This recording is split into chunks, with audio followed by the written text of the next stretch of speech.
Thank you Pankaj for those kind words. जो शब्द आपने बोला, बहुत धन्यवाद। परमेश्वर की महिमा के लिए हो। सोए मिनिस्ट्रीज के साथ जुड़े हुए हर एक भाई और बहनों को हमारे उद्धारकर्ता प्रभु यीशु मसीह के नाम से स्वागत है। आज का इस दिन मेरे लिए भी एक बहुत खास दिन है। ऑफ कोर्स हम जानते हैं कि आज पुनरुत्थान का दिन है और हम मिलके परमेश्वर की आराधना करने वाला दिन है। But today there is something else which is very special. आज मेरा छोटा बेटा अभिषेक जो है, उनका बर्थडे है। He is completing 33 years, and he is living in Chennai, and he's a worship leader in one of the churches called the Ashraya churches in Chennai. तो इसलिए आज सुबह से लेके हम परमेश्वर को धन्यवाद दे रहे थे उनके जीवन के लिए।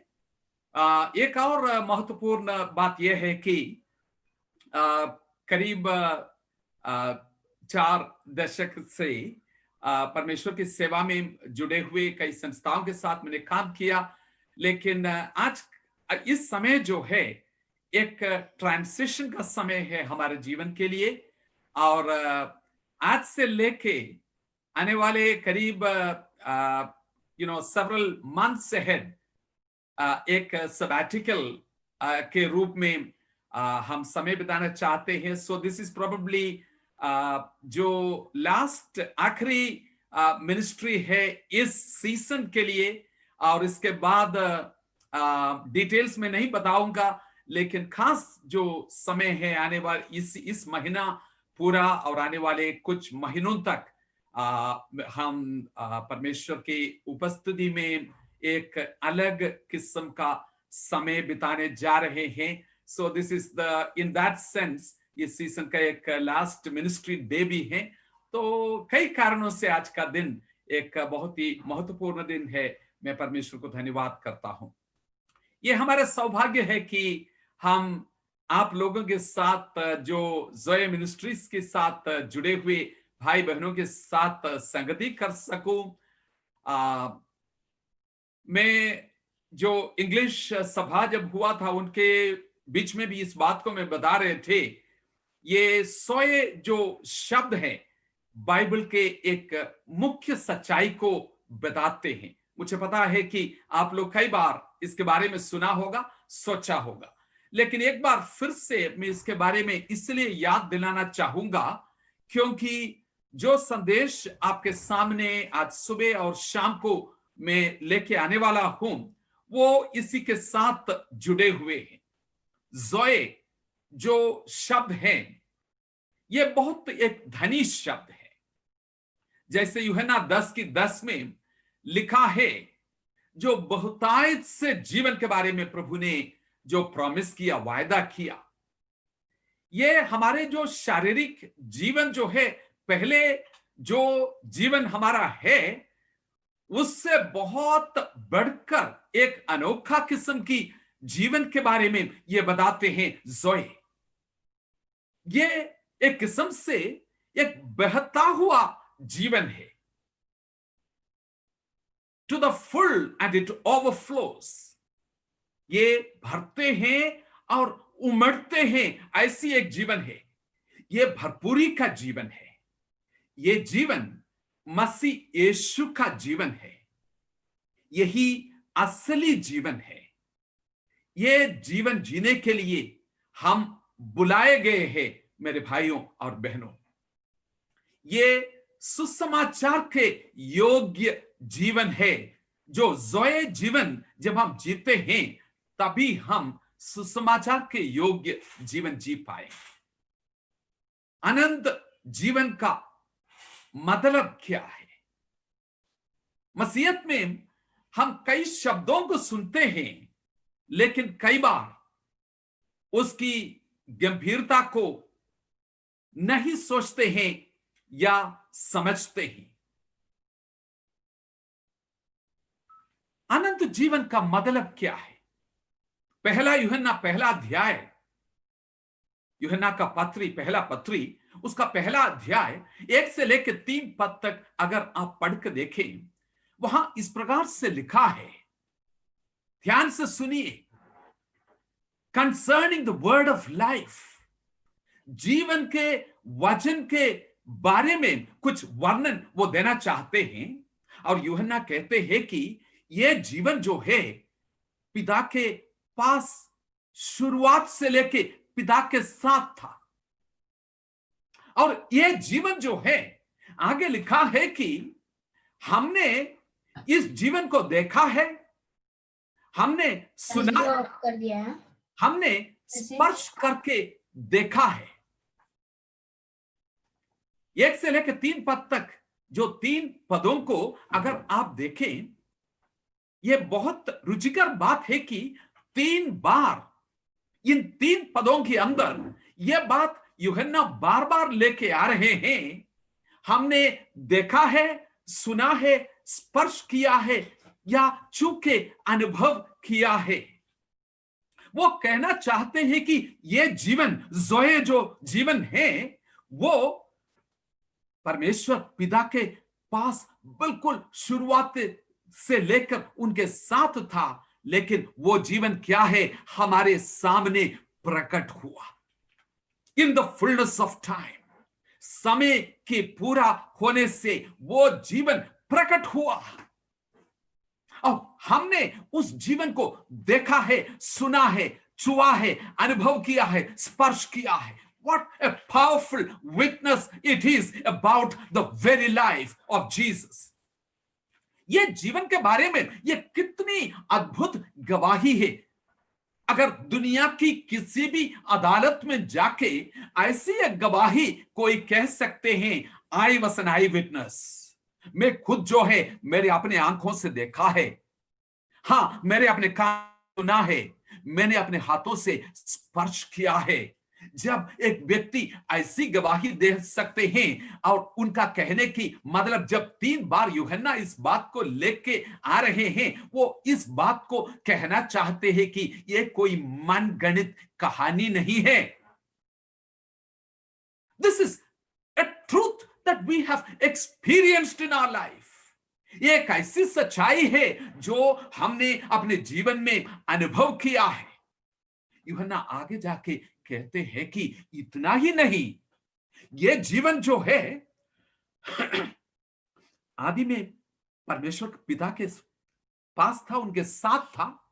वो जीवन जो है प्रकट किया, हमारे बीच में आया, और वो जीवन हमने संपूर्ण रीति से अनुभव किया है, देखा है, सुना है, स्पर्श किया है, चख के देखा है। और ये जीवन जो है, इस जीवन का एक नाम भी है।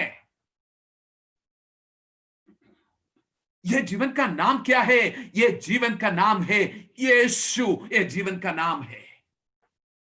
ध्यान से उन पदों को बाद में पढ़ के देख लीजिए, आपको यह पता चलेगा। यूहन्ना की पहला पत्री जो है, ये 5 अध्याय में लेके किसी और वक्त मैं आशा करता हूं कि आप लोगों के बाद इसकी सच्चाई आपके सामने रखने के लिए मुझे मौका मिले, पढ़ के देख लीजिए। Through this life in Christ only we can have fellowship with God and with each other. यही वो जीवन है जिसके द्वारा हम पिता परमेश्वर के साथ और एक दूसरे के साथ संगति कर सके। उसी पुस्तक की पहला यूहन्ना जो है 5 अध्याय की 20 पद में जाके यूहन्ना कहते हैं, we are in him who is true. हम उसी में है जो सच है। यही सच्चे परमेश्वर और आनंद जीवन है। यही सच्चे परमेश्वर और आनंद जीवन है। आनंद जीवन क्या है? आनंद जीवन जो जीवन प्रभु यीशु मसीह में है। आनंद जीवन कोई चीज नहीं है हमें मिलने वाली। आनंद जीवन स्वर्ग जाने का पासपोर्ट नहीं है। आनंद जीवन क्या है? मसीह यीशु का जीवन है आनंद जीवन। वो जीवन में जो प्रवेश किया है वही दावे के साथ कह सकते हैं, I am actually experiencing the zoe life. वो जो फुलनेस, जो जीवन है, उसी को मैं अनुभव कर रहा हूं। मसीह में जो जीवन है, यही जीवन मसीह में होकर वो जीवन जब हमें मिलती है, ये जीवन जीने के एक बुलाहट में हम प्रवेश करते हैं। ऐसे जीवन इस धरती में जीने के लिए हम बुलाए गए हैं। कुछ गहरी बातों में आज हम आगे जाना चाहेंगे। पिछले 2 दिन से आप लोग परमेश्वर के दास पास्टर स्टैनली से प्रभु के वचन हम सुन रहे थे। कई प्रायोगिक बातों को वो बता रहे थे। कलीसिया की बढ़ोतरी किस रीति से हो सकते हैं, एक दूसरे के साथ मिलके एकता के साथ कैसे हमें जीने की जरूरत है, इन बातों को हम पिछले 2 दिनों से देख रहे थे। आज शुरुआत से लेके कई शब्दों के ऊपर में ध्यान दे रहे थे जो आप लोगों ने इस्तेमाल किया। वो शब्द है, दौड़ के बारे में आप लोगों ने बताया। मेरे उठना बैठना चलना तेरा भावता हुआ हो, उसके बारे में हमने गीत गाया। मिलकर लड़ने के बारे में बताया। एक रिले रेस के समान पास ऑन द बैटन, वो जो मिसाल है, दूसरे भाई मेरे पीछे मेरे संग दौड़ रहे हैं, उनके हाथ में पकड़ाने के बारे में हमने बात किया। इन सारे विषयों को साथ लेके हमारे आज की संदेश के लिए जो मुख्य हिस्सा परमेश्वर के वचन से मैंने चुना है, फिलिपियों की पुस्तक 1 अध्याय उसकी 27 से लेके 30 पद तक आज हम ध्यान देने की कोशिश करें। मैं पास्टर मोबिस से ये पूछ रहे थे कि जब मैं वचन की तैयारी करूं, कैसी जो ऑडियंस है उसको मन में रखते हुए इसको तैयारी करूं। उन्होंने बताया कि ज्यादा सरल भी ना हो, ज्यादा कठिन भी ना हो। तो मैंने इन दोनों बातों को ध्यान में रखते हुए मैंने यह सोचा कि आपको सिर्फ खिचड़ी ना खिलाएं या सिर्फ सूप न पिलाएं, आप एक पूरा मील में से कुछ ऐसी चीज से सॉलिड है उसको भी खाने के लिए तैयार हो जाइए। और परमेश्वर के वचन जब बोलते हैं, अपनी नोटबुक हमेशा तैयार रखिएगा। उसमें लिखने के लिए कलम अपने हाथ में, पेन या पेंसिल अपने हाथ में ले लीजिएगा। इन वचन को नोट कर लीजिएगा, ये बहुत ही इंपॉर्टेंट है। This will also help you to focus. आपको फोकस करने में भी ये बहुत मदद करेगा अगर साथ ही साथ आप लिखते रहें, और फोकस करने में भी आपको ये मदद करेगा। आज की संदेश का शीर्षक मैं यह देना चाहूंगा, live in a manner worthy of the gospel. सुसमाचार के योग्य चाल चलने के बारे में आज यह शीर्षक के ऊपर थोड़ी सी बात आपके सामने मैं रखना चाहूंगा। फिलिपियों की पुस्तक 1 अध्याय उसकी 27 पद में पौलुस फिलिपियों की विश्वासियों को यह कहना चाहते हैं। देखो, फिलिपियों की पुस्तक आप लोग जानते हैं कि एक बंदीगृह में रहते हुए विश्वास की कई परख को अनुभव करते हुए एक व्यक्ति एक ऐसी जगह में मसीह यीशु के लिए कैदी होकर यीशु के संग सुसमाचार के लिए दुख उठाने वाला एक व्यक्ति दूसरों को उत्साह देते हुए ये बात को कहते हैं। कई बार इस पुस्तक में वो शब्द निकल के आते हैं, rejoice in the Lord always, and again I से रिजॉइस। प्रभु में सदा आनंदित रहे। वो व्यक्ति जो है, आप अंदाज लगा सकते हैं, फिलिपियों की कलीसिया के सामने अगर खड़े होके ये बात को बोलना है तो वो मैं सोचता हूं कि ऐसी उंगली दिखाते हुए वो कहते हैं कि मेरे भाइयों, मेरे बहनों, चाहे कुछ भी हो, केवल इतना करो कि तुम्हारा चाल चलन मसीह के सुसमाचार के योग्य हो।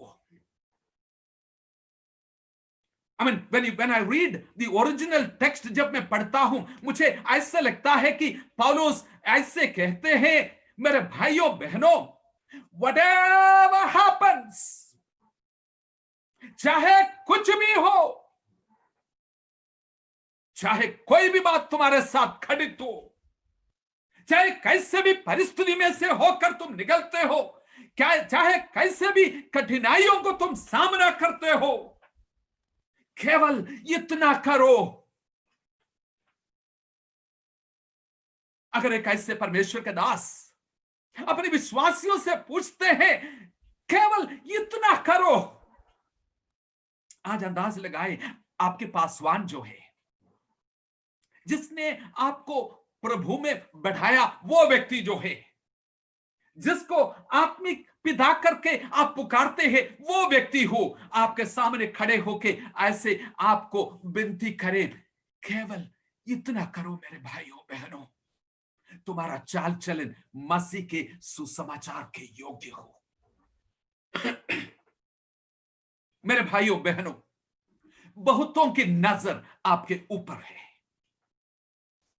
संसार और परमेश्वर के वचन एक प्रत्येक किस्म की व्यवहार आपसे अपेक्षा करते हैं, प्रतीक्षा करते हैं। ध्यान से सुनिए, क्योंकि हम मसीह यीशु के जीवन में सहभागी होने के लिए बुलाए गए हैं। मैं भारतवर्ष के अंदर घूमते हुए बहुत बार विश्वासियों के जुबान से यह बात सुनते हैं। मुझे पता है कि बड़ी लगन के साथ और बहुत सिंसियर होकर इस बात को बताते हैं, प्रभु मुझे इस्तेमाल कर। आज मैं थोड़ा सा इसके ऊपर आपको निराश करना चाहता हूं। आप बोलेंगे कि मैंने सोचा कि आप उत्साह की बात लेके आ रहे हैं, लेकिन आप क्यों निराश करना चाहते हैं? वो जो निराश करने वाली बात जो मैं बताने जा रहा हूं, वो ही आपके लिए उत्साह की कारण बन जाएगा। वो बात क्या है? प्रभु आपको कहना चाहते हैं, मैं आपको इस्तेमाल करना नहीं चाहता। I don't want to use you. ये दुनिया जो है लोगों को इस्तेमाल करना चाहते हैं, लेकिन वो हमको कहना चाहते हैं, मैं तुमको इस्तेमाल करना नहीं चाहता, मैं तुमको, तुम्हारी औदा जो है, you are my dearly beloved child, तुम मेरे लिए मेरा प्रिय पुत्र है, पुत्री है, तुम मेरे संग, ये मेरा जीवन जो है, इस जीवन में तुम सहभागी है, इसलिए तुम में होकर मैं इस जीवन को भरपूरी से जीना चाहता हूं। मैं किसी को इस्तेमाल नहीं करता, मैं उनको वो सौभाग्यता देना चाहते हैं, ये आनंद देना चाहते हैं, ये खुशी देना चाहते हैं, ये प्रिविलेज देना चाहते हैं कि मेरे संग मिलके हम इस कार्य को करें। Come on, be a co-laborer together with me. You are not a thing that I am using. तुम एक माल नहीं है जो मैं इस्तेमाल कर रहा हूं, तुम एक चीज नहीं है, तुम मेरा प्रिय पुत्र है जिसमें मैं प्रसन्न हूं। हम मिलके इस कार्य में आगे दौड़ेंगे। सुसमाचार के योग्य चाल चले। परमेश्वर के वचन में इसको बहुत जोर दिया गया है। कई पदों को मैं बोलूंगा, समय की कमी के कारण से इन पदों को बोल के मैं आगे बढ़ूंगा। पहला पत्रोस 2 अध्याय उसका 12 पद, एक छोटा सा हिंट मैं आपको दे दूंगा। जब भी कोई प्रचारक जो है किसी पद को बोलते हैं, पहला वो किताब के नाम लिखने से पहले वो जो रेफरेंस है उसको लिख ले। अगर मैं बोलता हूं पहला पत्रोस 2:12, पहले 2:12 लिखे, उसके बाद पहला पत्रोस लिखे। क्यों?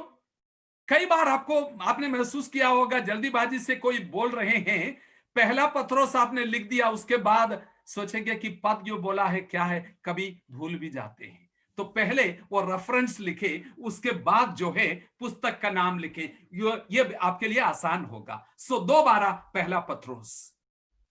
वहां पे लिखा है, अन्य जातियों में तुम्हारा चाल चलन भला हो। नोटिस दैट वर्ड, वो शब्द को ध्यान दे दिए, तुम्हारा चाल चलन। ए फ्रूटफुल लाइफ। गलतियों 5:25, यदि हम आत्मा के द्वारा जीवित है तो आत्मा के अनुसार चले भी। Again, did you notice that? ध्यान दिया आपने? यदि हम आत्मा के द्वारा जीवित है तो, अगर तुम ये ज़ोए जीवन जी रहे हैं तो आत्मा के अनुसार चले भी। इफिसियों 4:1, मैं तुमसे विनती करता हूं कि जिस बुलाहट से तुम बुलाए गए थे उसके योग्य चाल चले। Can you see the same words echoing? क्या आप ध्यान दे सकते हैं? उसी शब्द जो है फिर से एक एखो जैसे सामने निकल के आ रहे हैं। कोलोसियों 1:10, तुम्हारा चाल चलन प्रभु के योग्य हो और वो सब प्रकार से प्रसन्न हो और तुम में सब प्रकार के भले कामों का फल लाए और परमेश्वर की पहचान में बढ़ते जाओ। पहला थिस्सलुनीकियों 2:12, कि तुम्हारा चाल चलन परमेश्वर के योग्य हो जो तुम्हें अपना राज्य और महिमा में बुलाते हैं। मैं क्यों इन पदों को दोहराते जा रहे हैं? इन सारे पद जो है एक ऐसे ऊंचे बुलाहट जो परमेश्वर के बच्चे की है, उस ऊंचे बुलाहट को दर्शाते हैं। इसी संदर्भ में फिलिपियों 1:27-30 को समझने की हम कोशिश करें। Try to understand in the light of this is a high calling. एक ऐसी ऊंचे बुलाहट है परमेश्वर के बच्चों के लिए। फिलिपियों 1:27-30 तक अपने सामने खोल कर रखिए और मेरे साथ साथ इसको देखने की कोशिश करें।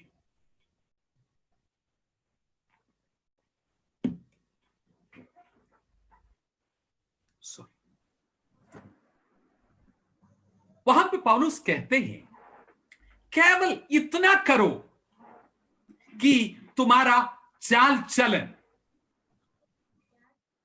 इन पदों से दो खास शब्दों के ऊपर मैं ध्यान देकर थोड़ा सा उसको खुलासा देना चाहूंगा।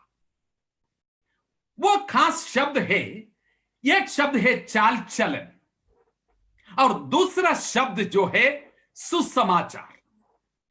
इन दोनों पदों को थोड़ा सा मैं खुलासा देना चाहूंगा। आशा है कि यह आपको बहुत कठिन नहीं लगेगा। मैं कितनी सरल रीति में इन कठिन बातों को बताना चाहूंगा ताकि आप इसको समझने के बाद इसका जो सॉलिड चीज जो है ना, वो अपनी गहराई में चले जाए। उसी के लिए चाल चलन के लिए जो शब्द इस्तेमाल किया है, यूनानी भाषा में जो शब्द वहां पे लिखा गया है, जो अंग्रेजी में कॉन्डक्ट करके लिखा है, लेकिन it's a very interesting word, पॉलिटियुस्ते। फिलिपियों 3:20 में भी वही शब्द को इस्तेमाल किया है, पॉलिटियुमा। पॉलिटिक्स आप शब्द सुना है ना, पॉलिटिक्स। वो पॉलिटिक्स जो है वो भी इसी शब्द के साथ जुड़े हुए हैं। अगर संक्षिप्त में सरल रूप में बताए जाए, वो इस प्रकार से है, जिस रीति से तुम जीते हो यह देखने से पता चलते हैं तुम एक दूसरे देश की नागरिक हो। तुम्हारी नागरिकता के पता इसी में से पता चलते हैं। तुम्हारे व्यवहार से तुम्हारी नागरिकता की पहचान होते हैं। जिस रिधि से चाल चलन तुम्हारा है उसी से तुम्हारी नागरिकता को पता चल रही है। और अगले जो शब्द है सुसमाचार के योग्य। व्हाट इज दिस सुसमाचार? यह सुसमाचार शब्द क्या है? यूनानी भाषा में यह सुसमाचार के लिए जो शब्द इस्तेमाल किया है एवेंगेलियन। एवेंगेलियन एवेंगेलियन जो शब्द है उसका मतलब है the good news of victory, glad tidings of the kingdom. यह बहुत बड़ा विजय हासिल किया है उसके बारे में यह बड़ी खुशखबरी। ये दोनों चीजों को हम मिला के इस पद को समझने की कोशिश करें। भाषा और जीवन शैली एक ऐसी नागरिकता तो दर्शाते हैं, और जो भाषा तुम इस्तेमाल करते हो, जो संदेश एक संदेश वाहक के रूप में तुम घोषणा करते हो, एक बहुत बड़ा विजय को तुम्हारे प्रभु ने कलवारी के क्रूस पर हासिल किया है, जिसकी घोषणा किया है। इसको दर्शाने वाली एक जीवन, तुम्हारा चाल चलन, तुम्हारी नागरिकता इस बात को दर्शाते हैं। मेरे प्रियो, हम एक ऐसे समय में जी रहे हैं कि जब भाषा, कपड़ा, खाना, चाल चलन, इन चीजों से नागरिकता के ऊपर बहुत सवाल उठाया जाता है। आपको पता है मैं किस चीज के बारे में बात कर रहा हूं। इन दिनों में नेशनल, एंटी नेशनल बहुत डिबेट्स हो रहे हैं। आपके चाल चलन और आपकी संदेश आपकी नागरिकता के ऊपर इशारा करते हैं, इंगित करते हैं। ये दोनों चीज बहुत ही महत्वपूर्ण है। ऐसे जीवन जीने वाला, they live a counter cultural life, एक संस्कृति की विपरीत जीवन वो जीते हैं, befitting the message that you are proclaiming। जिस संदेश की घोषणा तुम करते हो उसके साथ मिलने वाला एक जीवन, मसीही जीवन एक महत्वपूर्ण जीवन है। पाप और मृत्यु के ऊपर मसीह ने जो विजय प्राप्त किया है, जो मसीह में है, दिन ब दिन उसके समानता में बनते जाते हैं, बढ़ते जाते हैं। पाप उसके ऊपर प्रभुता नहीं करते हैं। दासत्व के जीवन से वो छुड़ाए गए हो, इसलिए इसकी सच्चाई में जीने के लिए हमारे बुलाहट है। This is the call to live in the reality of the gospel। इस एवेंगेलियन जो है उसकी सच्चाई में जब तुम जीते हो, तुम्हारी जो चाल चलन पॉलिटियस थे, वो जो है एक ऐसी नागरिकता तो दर्शाते हैं कि हां, असली में हम हिंदुस्तानी है, उसमें हम घमंड करते हैं, लेकिन मेरा एक दूसरी नागरिकता है जो मेरा प्राइमरी नागरिकता है। मेरे प्रियो, दिस इज योर मिशनल लाइफ। एक संदेश वाहक की जीवन जो दौत्य परमेश्वर ने हमें दिया है, उसके अनुसार का एक जीवन। अगर यह बात अपने जीवन में वास्तविक नहीं है तो इतना ही नहीं कि हम बड़ी खतरे में हैं। जिस संसार, देश, शहर, गांव में प्रभु ने हमें रखा है, हम एक कंफ्यूजिंग मैसेज देते हैं। पॉल कहते हैं कि तुम्हारे विषय में हम यह सुनना चाहते हैं। जब कभी लोग तुम्हारे बारे में बात करते हैं ना, आसपास के लोग बात करते हैं, यहां पे जो कुछ लोग रहते हैं वो फलाने कलीसिया में जाते हैं, इन लोगों के बारे में जब लोग चर्चा करते हैं, what is the gossip behind you, आपके पीछे लोग चुगली करते हुए कुछ बातें बोलते हैं तुम्हारे विषय में। पॉल कहते हैं कि मैं ये सुनना चाहते हूं। यही मसीही समाज के ये लोग इसके बारे में उनका ख्याति यही होगा, लोग उसके बारे में यही बताते होंगे। ऐसे चाल कैसे दिखाई देगा? How will such a life look like? यह हमें जांच कर देखने की जरूरत है कि व्यक्तिगत रूप में और एक समुदाय के रूप में हम कैसे हैं, हमारे ख्याति क्या है, लोग हमारे बारे में क्या कहते हैं। जिस समय में, जिस पीढ़ी में हम रह रहे हैं, यह बहुत ही महत्वपूर्ण एक बात है। The church is the gospel made visible. कलीसिया जो है, एक विश्वासी का जीवन जो है, सुसमाचार का दृश्य रूप है। आपके और मेरे जीवन को देख के अन्य जाति इस बात को पहचानते हैं सुसमाचार कैसे होते हैं। मसीही जीवन का कुछ खास बातें, 5 बातें हम इन पदों की आधार पर देखने जा रहे हैं। 5 बातों को जल्द से जल्द मैं बताने की कोशिश करूंगा। What is it Paul saying? फिलिपियों की पहला अध्याय 27 से लेकर 30 पद तक हम जल्दी से जल्द देखेंगे 5 बातें। पहली बात, stand firm in one spirit। अंग्रेजी में लिखने वाला ये लिख सकते हैं, पहला point, standing firm in one spirit my posture. एक ही आत्मा में तुम स्थिर होके खड़े हो, लेटा हुआ नहीं, not crawling on the ground, but standing। ये स्टैंडिंग जो खड़े है, ये पोस्चर जो है परमेश्वर के वचन में बहुत ही महत्वपूर्ण है। इफिसियों की 6 अध्याय में भी हम पढ़ते हैं कि उसके 10 पद से लेके आगे कि having done all to stand। ऐसे जो खड़े हैं, एक सिपाही के नाई लड़ाई के मैदान में मजबूती के साथ खड़े एक सिपाही की दर्शन हमें यहां पे मिलते हैं। एक विश्वासी के जीवन, पौलुस कहते हैं कि तुम लोग एक ही आत्मा में स्थिर होके खड़े हो। ये ऐसी वाली जीवन नहीं है भाई, मसीह में तुम्हारा जीवन कैसे चल रहे हैं? चल रहे हैं।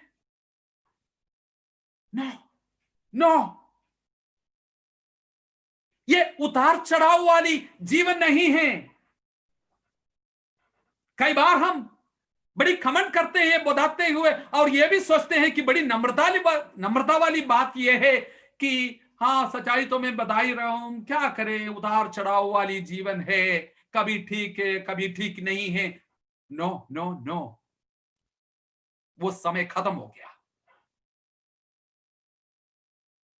याकूब उसका पहला अध्याय के 8 पद में जिसके बारे में दुचित्ता जो मनुष्य है उसके बारे में जो बताया गया है, हर हवा के साथ बहती और उछलते हुए जीवन नहीं।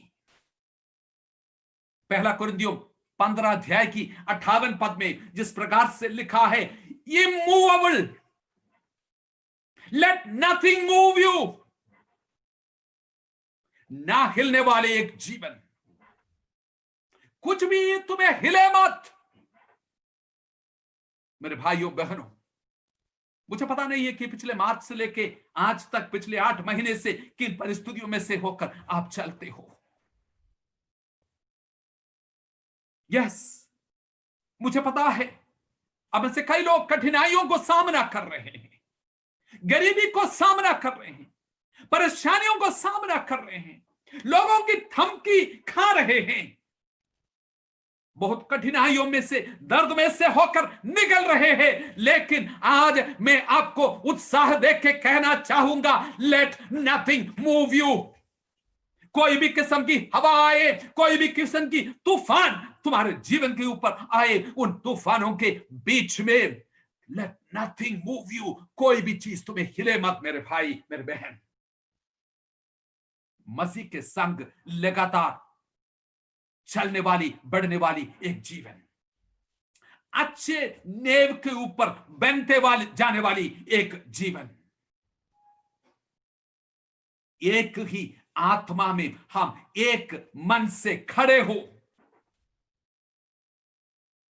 मेरे प्रियो, मेरे भाई, मेरे बहन, मैं आपसे पूछना चाहूंगा, क्या आपकी गवाही यह है कि जब मसीह में मैं आया था, कितने जोश के साथ मसीह के लिए मैं खड़े थे पिछले दिनों में? सवाल उस चीज की नहीं। I am not asking about history, are you standing today? क्या आज आप मजबूती से स्थिर होके खड़े हो और ये दावे के साथ कह सकते हैं, कुछ भी चीज मुझे हिला नहीं सकता? पौलुस कहना चाहते हैं, मेरे भाइयों और बहनों, फिलिपिया की कलीसिया, जैसे सुसमाचार के लिए कई आंधी तूफान को मुझे सामना करना पड़ा, जिन हाथों से यह पत्री लिख रहा हूं, यह जंजीर से बंधा हुआ है, लेकिन मेरी आत्मा जंजीर से बांधा हुआ नहीं है। मैं अंदर एक आजादी को महसूस कर रहा हूं। उस आजादी में होकर एक व्यक्तिगत रूप में, एक समुदाय के रूप में आगे चलने के लिए परमेश्वर का दास आत्मा के द्वारा हमें उत्साह देते हैं। ये आपकी पहले पहचान चिन्ह होगा। दूसरी बात, स्ट्राइविंग टुगेदर, एक चित्त होकर सुसमाचार के विश्वास के लिए मिलकर परिश्रम करते रहते हो। अगेन, जब मूल भाषा में जब इसको पढ़ के देखते हैं, मुझे बहुत अच्छा लगता है। स्ट्राइविंग टुगेदर, मिलकर परिश्रम करने के बारे में जो शब्द वहां पे इस्तेमाल किया है, एक एथलेटिक टीम जो होते हैं, दौड़ में दौड़ने वाले या मिलकर लड़ने वाले, ऐसे एक टीम जो होते हैं ना, उसी शब्द वहां पे इस्तेमाल किया है टुगेदर, स्ट्राइविंग टुगेदर के लिए सुन अथलुंटिस, वही शब्द वहां पे निकल के आते हैं। एक चित्त होकर सुसमाचार के विश्वास के लिए हम मिलकर परिश्रम करेंगे, मिलकर दौड़ते हो, मिलकर लड़ते हो। ये किस चीज को दर्शाते हैं? Unity in mission, unity in mission. Mission में एकता। पहले मैं बोला पोस्चर के बारे में, स्टैंडिंग, खड़े हो स्थिर होके। अभी क्या बोल रहे हैं? Unity in mission. जिस दौत्य परमेश्वर ने हमें दिया है, उसमें एकता के साथ हम खड़े हैं। यह एकता परिवार में शुरू होना है। यह एकता फिर मसीही समुदाय में आना है, वहीं पे यह दिखाई देती है। सुसमाचार के लिए मिलके परिश्रम करना।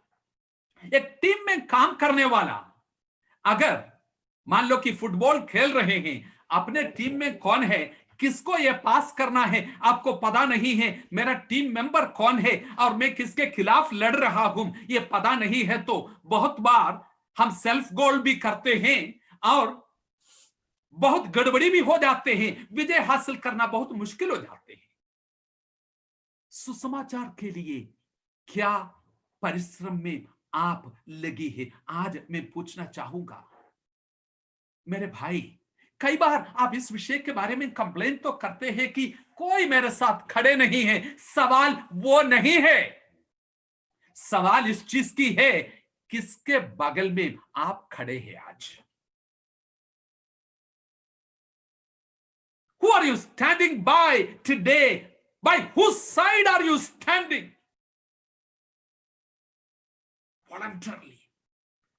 फिलिपियों की पहला अध्याय की 5 पद में फिलिपियों के विश्वासियों के बारे में बड़ी तारीफ की एक बात पौलुस कहते हैं कि पहले दिन से लेकर आज तक सुसमाचार को फैलाने में मेरी सहभागी तुम लोग रहे हो। पहले दिन से लेकर आज तक। अगर फिलिपियों की विश्वासी की हिस्ट्री, इतिहास यह है, I want to ask you, मैं आपसे यह सवाल पूछना चाहूंगा, आपके मसीही जीवन का इतिहास क्या है? What is the history of your walk with God?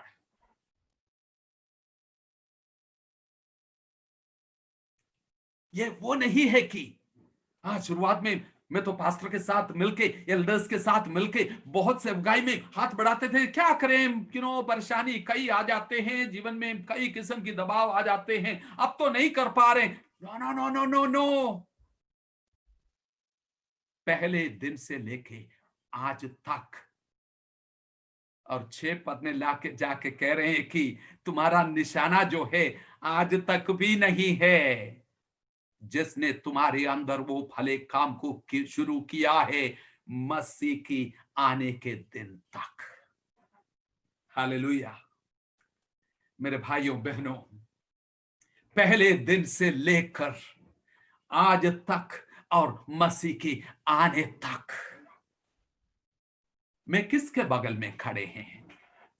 किसके संग मिलके एकता के साथ एक टीम में मिलकर मैं काम कर रहा हूं?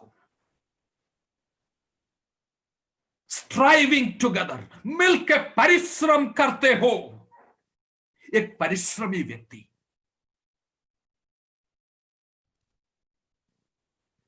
नॉट ए लेजी फेलो, एक ऐसे परिश्रमी व्यक्ति, अमीर गरीब सब इसमें शामिल है, एवरी बिलीवर। यह बहुत बड़ी चुनौती मैं आपके सामने रख रहा हूं। In the spreading of the gospel, सुसमाचार की फैलाने में मैं हाथ बढ़ाता हूं और मिलकर परिश्रम करता हूं।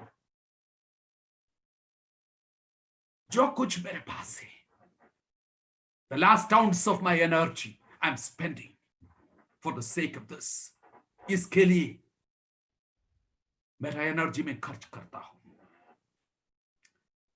मेरे प्रियो, आपके साथ ये कहानी बताने के लिए मेरे पास टाइम नहीं है। अगले सीजन जो है, अगर प्रभु अनुमति दें, मैं बैठ के लिखूंगा और एक दिन आपके सामने आपके लिए पढ़ने के लिए ये देने के लिए मैं सोच रहा हूं। एक जवान व्यक्ति 22 इयर्स, 20-22 साल की उम्र में मेडिकल कॉलेज में जब अपनी पढ़ाई कर रहे थे, रोमियो 15:20 में जिस प्रकार से लिखा है कि ये हमेशा मेरी आशा रही, जहां पे प्रभु यीशु मसीह की सुसमाचार नहीं पहुंचा है, उस सुसमाचार को लेके उनके पास जाए। मुझे पता है, एक खास समय एक सर्जन के रूप में एक अस्पताल में मैं काम कर रहा था। वहां पे मैं अकेला सर्जन था और इतना बिजी अस्पताल, सुबह जब मैं अस्पताल में आता हूं, कम से कम 100 के ऊपर लोग लाइन लगा के बैठे हैं मुझे मिलने के लिए। और उसके बाद इतनी लंबी ऑपरेशन का लिस्ट और इतने सारे इमरजेंसी केसेस, ये सब कुछ करते करते एक बार मैंने प्रभु से बोला, उधर आके उस अस्पताल में आके करीब 6 महीना हो गया, मैंने प्रभु से बोला कि प्रभु, मैं तो थक गया हूं, मैं इसलिए निराश हूं क्योंकि मैं उत्तर भारत में इसलिए आया कि तेरे सुसमाचार के प्रचार करने के लिए, लेकिन अस्पताल में इतने सारे काम है, ये काम खत्म करने के बाद कब मैं जाऊं और गांव-गांव में जाके सुसमाचार की कब प्रचार करूं। प्रभु के साथ एक वार्तालाप जैसे चल रहे थे, मुझे ऐसे लगा कि प्रभु बोल रहे हैं, तुम क्यों परेशान हो रहे हो, मत करो। मैंने बोला, प्रभु अगर वो मत हुआ तो फिर मेरा आना ही बेकार हो गया, मैं इसी चीज के लिए आया, लेकिन मैं इसलिए नहीं कर पा रहा हूं कि मेरा काम में मैं इतना व्यस्त हूं, ये खत्म होने के बाद फिर मैं कैसे काम तेरे सुसमाचार की काम करूं। जब मैं खामोश हो गया, प्रभु ने एक सवाल पूछा मुझे, तुमको किसने अधिकार दिया तुम्हारे जीवन को दो हिस्से में बांटने के लिए? ये मेरा प्राइवेट लाइफ है, ये मेरा सेकुलर लाइफ है, ये मेरा डॉक्टरी का जीवन है, इसके बाद मैं सुसमाचार के जीवन अलग से जीऊंगा। तुमको किसने अनुमति दिया? और मुझे ऐसे लगा कि प्रभु एक सवाल मुझे पूछ रहे थे, will you allow your life to be integrated under my lordship? मेरे प्रभुता के नीचे तुम्हारी जीवन के हर पहलू को लाके एक बनाने के लिए तुम तैयार हो? जिस दिन इस पुकार के लिए मैंने हां बोला, मेरे प्रियो, मेरे अंदर बहुत उत्साह है इस बात को कहने के लिए। यस, इतनी व्यस्तता के जीवन के बीच में हर दिन प्रभु ने मुझे मौका दिया, किसी एक, किसी दो, किसी पांच,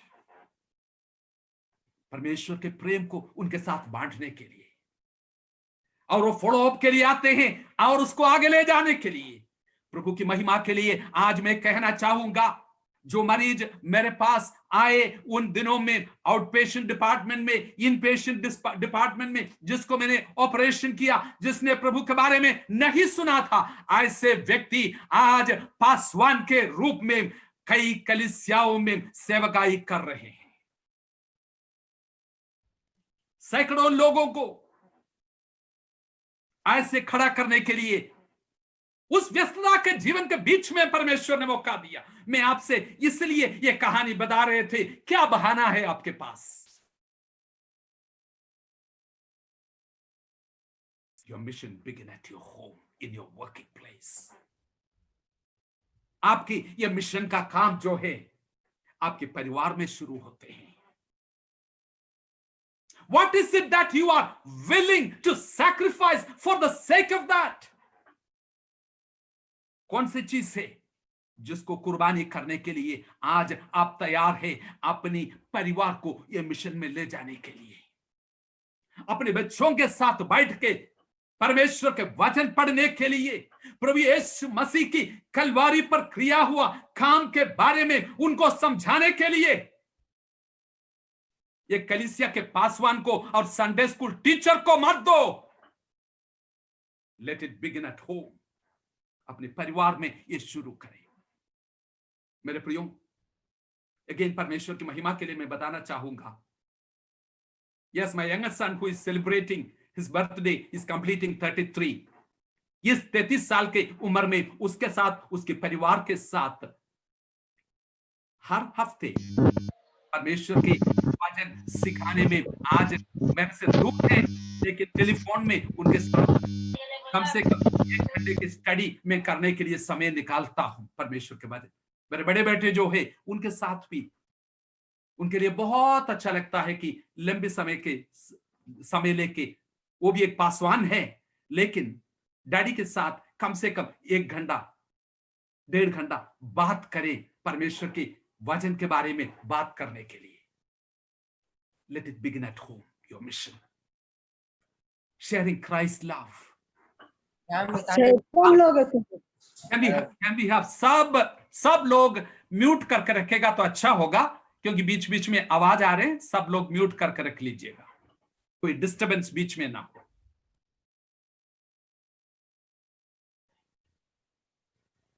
यह मिशन जो है अपने घर में शुरू करें, अपने काम के क्षेत्र में शुरू करें।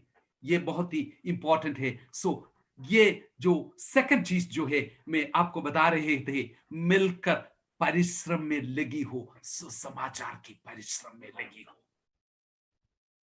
मेरे प्रियो, ये आपका चॉइस नहीं है। अगर प्रभु यीशु मसीह की एक चेले आप है तो चाहे आप कोई भी काम कर रहे हैं, यह जिम्मेवारी आपके ऊपर है। सुसमाचार के लिए मिलकर परिश्रम करो। इस कैंप के बाद जो है अपने पासवान के साथ, एल्डर के साथ मिलकर बात करो। सुसमाचार की परिश्रम में मैं भी हाथ बढ़ाना चाहूंगा। पादरी साहब आप बता दीजिए, भाई साहब, डीकन साहब आप बता दीजिए मैं कैसे हाथ बढ़ा सकता हूं। वो बताएगा आपको कई तरीके हैं। तीसरी बात वहां पे लिखा है, नो फियर ऑफ ओपोनेंट्स। 28 पद, पहला फिलिपियों की पुस्तक पहला अध्याय की 27 से लेके हम देख रहे हैं। 28 पद में लिखा है कि किसी भी बात में विरोधियों से भय नहीं खाते, एक निडरता, एक निडरता। I call it the gospel courage. First one was your posture, second one's the unity, and third, the gospel courage you demonstrate. सुसमाचार के लिए जो साहस तुम दर्शाते हो, दिखाते हो, किसी भी बात में विरोधियों से भय नहीं खाते, एक निडरता तुम दिखाते हो। वो निडरता इस बात को दर्शाते हैं कि तुम बिल्कुल इस सुसमाचार में सुरक्षित है। ऐसे it's a sign of your security in the gospel. दुनिया इस चीज को देखेंगे कि वो किसके खिलाफ है। बाप रे, ये कैसे किस्म के लोग हैं, ये देखो कि इनके अंदर ये तो बिल्कुल निडर है। उसको अल्पसंख्यक एक डर नहीं है, ये ऐसे डरपोक नहीं है, एक ऐसी निडरता इसके अंदर है। I believe that God will raise some sons and daughters with this kind of gospel courage.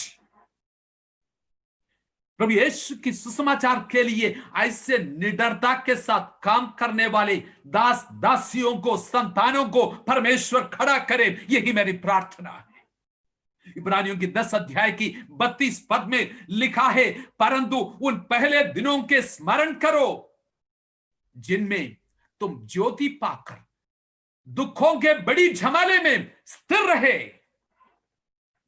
इब्रानियों के लेखक उन प्रियजनों से बात कर रहे हैं, पहले दिन से लेके उन समय को तुम स्मरण करो। सुसमाचार के लिए क्या कुछ खोने के लिए तुम तैयार रहे, ज्योति पाकर दुखों की बड़ी झमेले में स्थिर रहे। 35 पद में लिखा है, अपना हियाव ना छोड़ो जिसका प्रतिफल बड़ा है। आज मैं आपको उत्साहित करना चाहूंगा, मेरे भाई मेरे बहन, अपना हियाव ना छोड़ो, इसका प्रतिफल बड़ा होगा। आने वाला, जल्दी आने वाला है, प्रतिफल लेके वो आने वाला है। The best is not here, the best is yet to be. सबसे उत्तम जीवन अभी नहीं है, आने वाला है। यह स्थिरता और निडरता एक पक्का चिन्ह होगा। चौथी बात,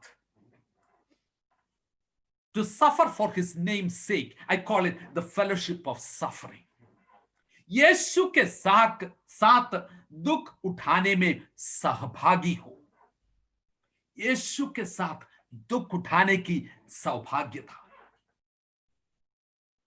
फिलिपियों 1 की 29 पद जो है, फिलिपियंस 1:29, वहां पे यह बहुत ही सुंदर बात बताया गया है।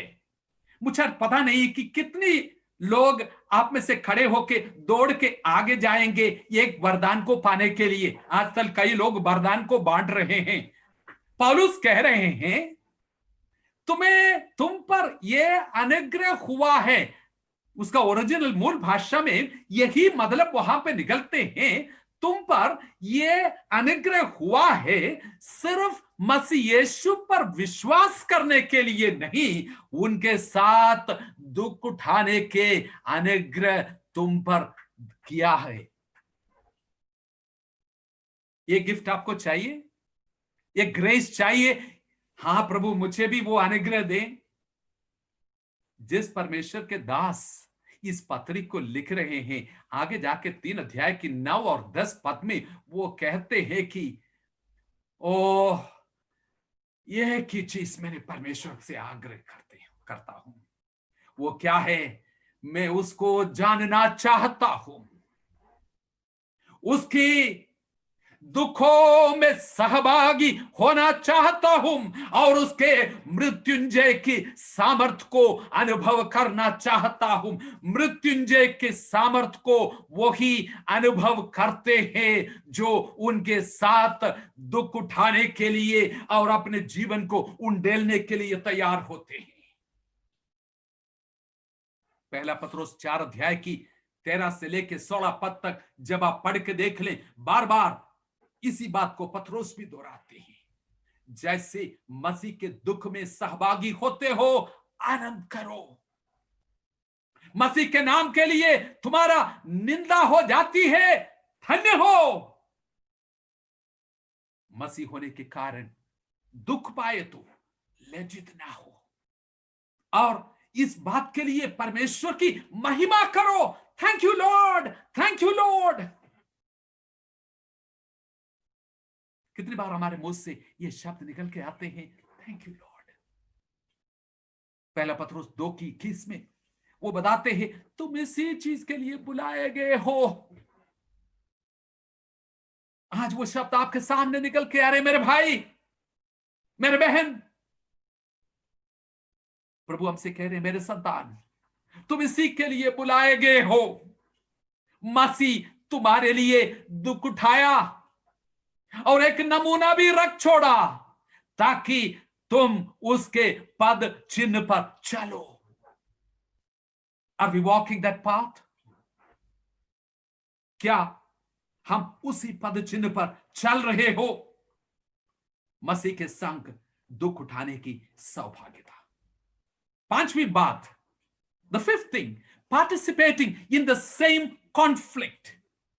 इसको मैं कहता हूं solidarity in the body of Christ.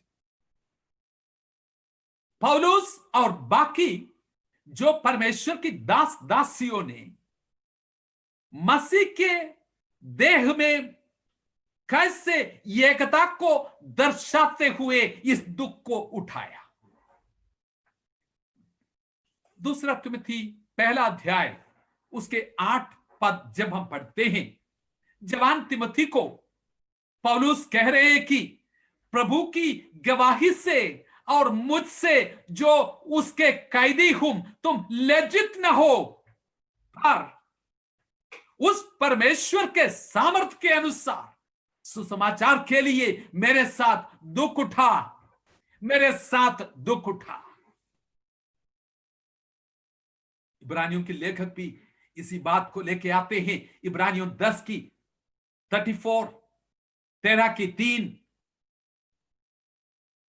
Becoming one with the prisoners, कैदियों के साथ एक सॉलिडारिटी, मैं उनके साथ एक हूं।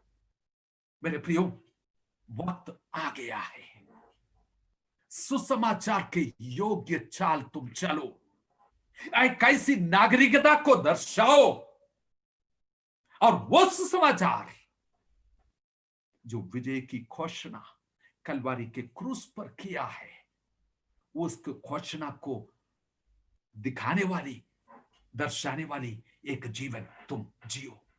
उसके लिए 5 खास बात को पौलुस उनके सामने रखते हैं। इस बात को सुनते हुए एक सवाल आपके मन में आ सकते हैं। वो सवाल क्या है? Is it worth it? इतना कष्ट क्यों उठाना? क्या यह इतनी कीमती चीज है कि इतना कष्ट उठाएं? If somebody is working in a gold mine, जो सोने की खनि जो होते हैं, वहां पे काम करने वाले जो व्यक्ति है बहुत परिश्रम करते हैं, कई महीनों परिश्रम करने के बाद हो सकता है थोड़ा सा मिलते हैं और उनसे पूछ लें, क्या इज इट वर्थ इट? क्या इसके लिए इतना कष्ट उठाना योग्य है? वो बोलेगा कि हां जी, ये बहुत ही योग्य है, क्योंकि कई दिन मेहनत तो किया, लेकिन जब मिला बहुत कीमती चीज हमें मिली है। क्यों हमें इतना कष्ट उठाना है? 2 चीज और बता के मैं एकदम बंद करूंगा। What is the worth of the gospel? सुसमाचार की कीमत या योग्यता क्या है? Number one, it is the surpassing worth of Christ about whom is the gospel. ये मसीह की योग्यता है क्योंकि सुसमाचार उसके बारे में है। जब यह सवाल उठते हैं इसके लिए क्या मुझे इतना कष्ट उठाने की जरूरत है, जवाब ये आपके सामने आना है, ये मसीह की योग्यता है क्योंकि सुसमाचार उसके बारे में है। किसी वस्तु के लिए कितनी योग्यता हम देते हो,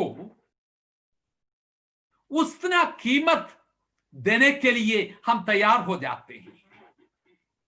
पौलुस हमको यह कह रहे हैं, make Jesus big, magnify the Lord.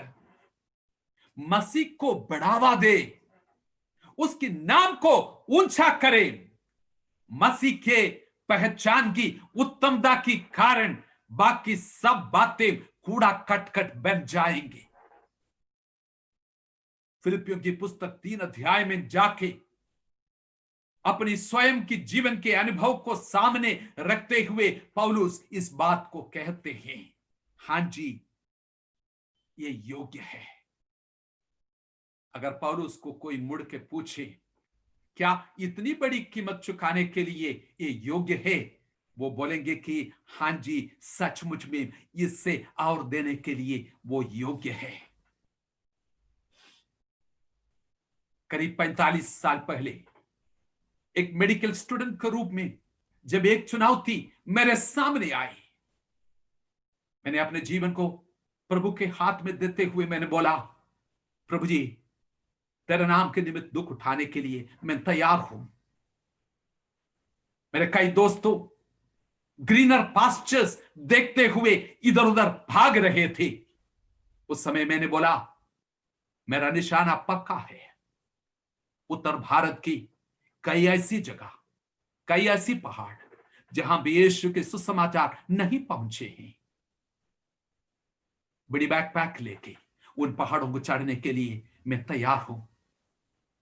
मेरे कई रिश्तेदारों ने बोला, तुम अपनी जिंदगी को बेकार कर रहे हैं, क्या इतनी बड़ी कीमत चुकाने की जरूरत है? और उसके साथ मिलके उस समय मैंने एक कह पाई, मेरे प्रभु यीशु मसीह की पहचान की उत्तमता की कारण बाकी सब बातें मैं कूड़ा समझता हूं।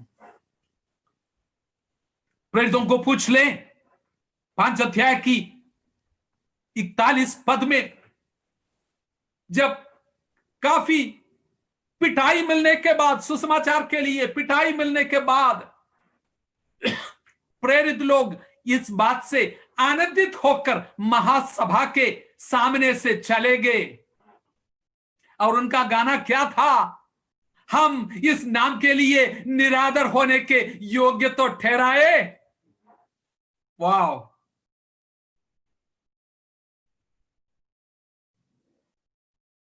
वो फेसबुक में नहीं डालना चाह रहे थे, वो अंदर बहुत आनंद महसूस कर रहे थे। कल भी और आगे बढ़ने के लिए मैं तैयार हूं। इसलिए बंदीगृह में भी वो आनंदित रहा। कई कहानियां मेरे सामने आ रहे हैं, कई परमेश्वर के दास दासियों मेरे जीवन में प्रभु ने लाया, उनकी कहानियां मुझे याद आ रहे थे। कैसे कैसे परिस्थितियों में सचमुच में बड़ी दुखों को उनको सहना पड़ा, समाज से त्यागा हुआ, बहुत किस्म की जो परेशानियां जब उनको सामना करना पड़ा, जब लोगों ने उनसे पूछा क्या ये दुख उठाने के योग्य है, और वो कहने पाए, this is the worth of the gospel. मेरे प्रियो, सुसमाचार के योग्य चाल चलो। This is living the gospel. यह सुसमाचार के योग्य जीवन है। ऐसे लोगों के लिए फिलिपियों 1:21 कहते हैं, मेरे लिए जीना मसीह और मरना लाभ है। कितने लोग ये कह सकते हैं, मेरे जीने की मकसद मसीह है, वो सब कुछ के लिए योग्य है। वो योग्य है जिसके प्रति मैंने दुख उठाया। सबसे पहली योग्यता ये मसीह की योग्यता है। दूसरा, it is the worth of the gospel, यह सुसमाचार की योग्यता है। यह सुसमाचार की योग्यता है, उसके खुद अपने अंदर, विद इन इटसेल्फ इसकी बड़ी योग्यता है। कलवारी पर पूरा क्रिया हुआ मसीह के काम की योग्यता। मेरे प्रियो, इसको छोटा मत बनाओ जैसे कि आज बहुत करते हैं। मुझे ऐसे लोगों को देखे बड़ी दुख होते हैं।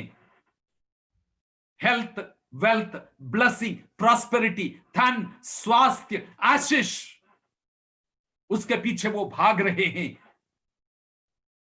मेरे प्रियो, ये सुसमाचार को छोटा बनाते हैं।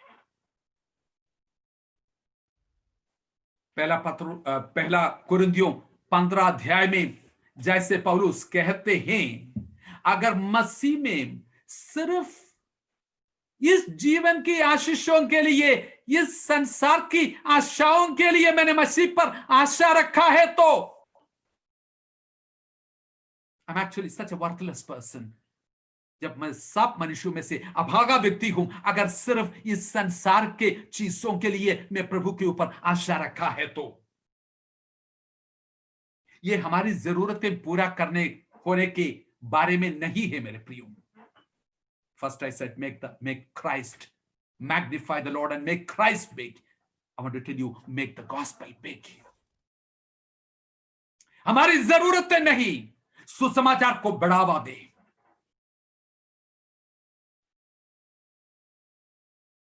Philippians 1:27, because the gospel brings eternal life in Jesus, it is of infinite worth. क्योंकि यह सुसमाचार अनंत जीवन जो मसीह में है, जिसका कीमत अनमोल है, उसका वारिश हमें बनाते हैं। यह सुसमाचार इस संसार के चीजों से कितना अधिक बहुमूल्य है, अनमोल है। विश्वास करने वालों के लिए यह परमेश्वर की ज्ञान और सामर्थ्य है।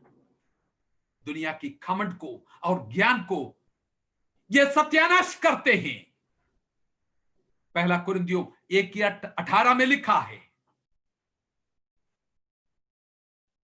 Oh the story of the cross.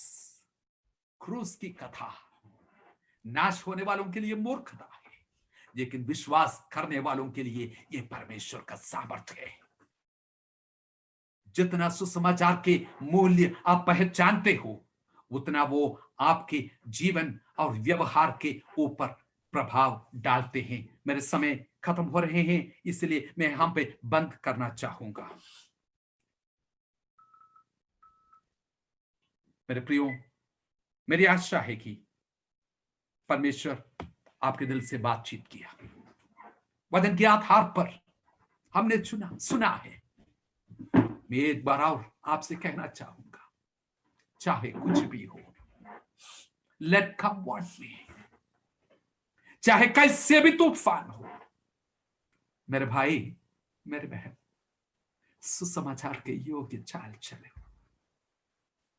उस स्वर्ग की नागरिक होके चले, मिलके दौड़े, परिश्रम करें, उस जीत की घोषणा करें, मसीह के लिए दुख उठाएं।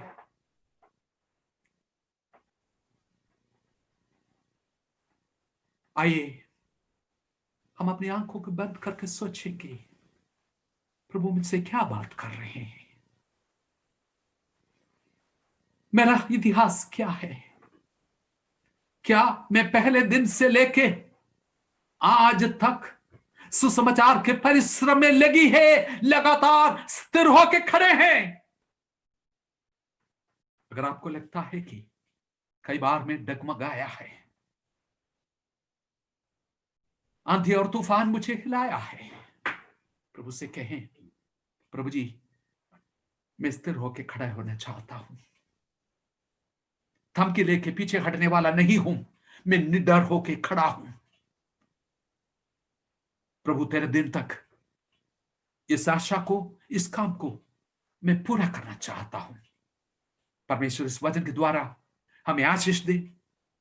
प्रेमी दयालु परमेश्वर, हम आपको धन्यवाद करते हैं।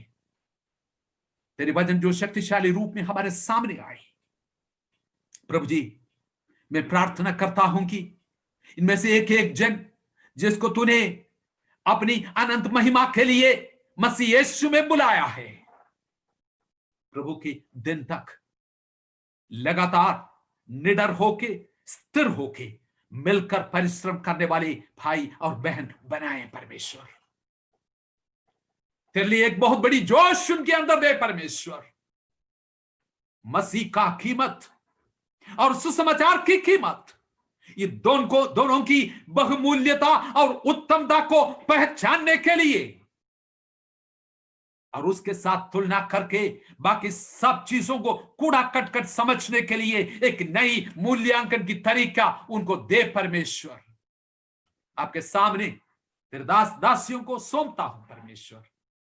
आदर और महिमा हम जीवते परमेश्वर को देते हैं। मजबूत होके तेरी आने तक हम खड़े रहे। सारे आदर और महिमा आपको देते हैं। ये सब कुछ मांगते हमारे उद्धारकर्ता और जीवित परमेश्वर प्रभु यीशु मसीह के नाम से सुन और दया से ग्रहण कीजिए। आमीन।